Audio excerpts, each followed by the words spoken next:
آج کی کہانی کا عنوان ہے لومڑی کی آخری چالاکی۔ لومڑی ایک اونچے ٹیلے پر اداس بیٹھی تھی۔ سامنے ہرے بھرے میدان میں جانور اپنے اپنے کاموں میں مصروف تھے۔ کچھ گھاس چر رہے تھے تو کچھ ان کی تاک میں لگے تھے۔ کچھ شکار مار کر اس کے گوشت سے اپنا پیٹ بھر رہے تھے تو کچھ ندی سے پانی پی رہے تھے۔ پرندے بھی جھنڈ بنائے ادھر ادھر اڑ رہے تھے۔ وہ جنگل کا ایک خوشگوار دن تھا، لیکن اس دن لومڑی پر سنجیدگی طاری تھی۔ جنگل کی زندگی میں لومڑی کو اہم مقام حاصل تھا۔ وہ شیر کی خاص مشیر تھی۔ شیر ہر کام اس کے مشورے سے کرتا تھا۔ تمام جانور اس کے ساتھ عزت سے پیش آتے تھے اور دل سے اس کی عقل کو سراہتے تھے، لیکن وہ اپنی اس حیثیت سے خوش نہ تھی اور اپنے اس کردار سے تنگ آ چکی تھی۔ شروع میں تو وہ اپنی اس عزت افزائی پر پھولے نہیں سماتی تھی اور فخر سے گردن اکڑا کر چلتی تھی، لیکن اب حالات بدل چکے تھے۔ ماحول بھی تبدیل ہو چکا تھا۔ دراصل جب وہ دوسرے جانوروں کو ایک دوسرے سے ہنسی مذاق کرتے، بے وقوفانہ باتوں پر قہقہات لگاتے، بے مقصد گھاس پر دوڑتے اور لوٹے لگاتے دیکھتی تو آہ بھر کر رہ جاتی۔ اس کا بھی دل چاہتا لطیفوں پر دل کھول کر ہنسے، گھاس پر لوٹے لگائے، ریچھ کے لمبے لمبے بال نوچ کر بھاگ جائے۔ لیکن جب وہ ایسا کچھ کرنا چاہتی تو دوسرے جانور حیرت سے اسے دیکھنے لگتے اور وہ شرمندہ ہو جاتی۔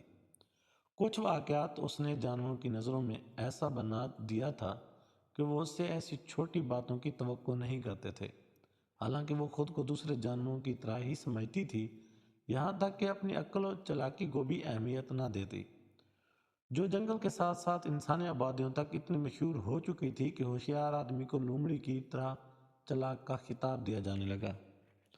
جب وہ ان واقعات پر نظر دوڑاتی جن کی وجہ سے اس کا یہ مقام حاصل ہوا تو سر پیٹ کر رہ جاتی۔ اسے ان میں عقل کا عمل دخل کم، موقع سے بر وقت فائدہ اٹھانا اور دوسروں کا احمقانہ رویہ زیادہ نظر آتا۔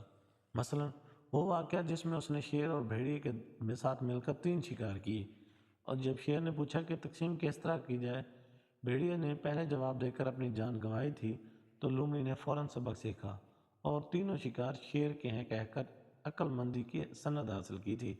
حالانکہ یہ سوال شیر اگر پہلے اس سے پوچھ لیتا تو وہ بھی بھیڑیے والا ہی جواب دیتی۔ اسی طرح جب ایک دن اس نے ایک کوے کو پنیر کا ٹکڑا منہ میں دبائے دیکھا تو اس کا جی للچایا۔ یہاں اس نے محض کوے کی خوشامد ہی کی تھی، اب وہ کوا اتنا ہی بیوقوف تھا، ذرا سی تعریف پر پھولے نہیں سمایا اور پنیر کا ٹکڑا لومڑی نے مزے لے لے کر کھایا۔ چند واقعات ایسے بھی تھے جن میں اس نے منہ کی کھائی، لیکن وہاں کسی جانور کے موجود نہ ہونے کی وجہ سے اس کی عزت بنی رہی۔ جب ایک دن انگور کے باغ میں گئی اور پکے ہوئے انگوروں کو دیکھ کر اس کے منہ میں پانی بھر آیا تو اس نے بہت کوشش کی کسی طرح انگور حاصل کر سکے، لیکن ناکام رہی۔ بالآخر جھیپ مٹانے کے لیے یہ کہتے ہوئے چلی گئی کہ انگور تو کھٹے ہیں، حالانکہ وہ انگور ذرا بھی کھٹے نہ تھے بلکہ خوب پک چکے تھے اور میٹھے تھے۔ اب لومڑی تنگ آ چکی تھی۔ وہ سارا دن بھوکی ٹیلے پر بیٹھی رہتی۔ رات ہوئی تو تمام جانور وہاں جمع ہو گئے۔ ایک طرف شیر بھی بیٹھا ہوا تھا، سب خوش گپیاں لگا رہے تھے۔ چاندنی رات تھی، پورے چاند نے آسمان کو روشن کر رکھا تھا، بادلوں کی ٹکڑیاں اڑی چلی جا رہی تھیں۔ بھیڑیے کچھ بے چین تھے، وہ بار بار گردن اوپر کر کے بھیانک آوازیں نکالتے۔ شیر ناراض ہو کر انہیں گھورتا، لیکن اس کا پیٹ بھرا ہوا تھا، لہذا نظر انداز کر دیتا۔ باتوں کے درمیان جانوروں میں بحث چھڑ گئی کہ چاند حرکت کر رہا ہے یا بادل۔ سب آسمان کی طرف نظر اٹھا کر دیکھنے لگے، اور کچھ اندازہ لگا رہے تھے اور کچھ کوشش کر رہے تھے۔ کچھ کا خیال تھا کہ چاند حرکت کر رہا ہے، جبکہ کچھ کا خیال تھا کہ بادل حرکت کر رہے ہیں۔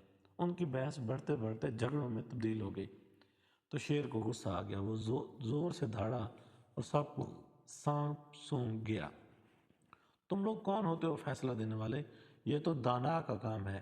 سب کی نظریں لومڑی کی طرف گھوم گئیں۔ ایک بار پھر گیند لومڑی کے کوٹ میں آ گری تھی۔ اس کا غصے سے برا تھا، اسے بالکل بھی پتہ نہ تھا کہ کیا چیز حرکت کر رہی ہے۔ پھر اسے خیال آیا یہ اچھا موقع ہے، ایسا جواب دے جو احمقانہ ہو تاکہ آئندہ اس کی جان چھوٹ جائے۔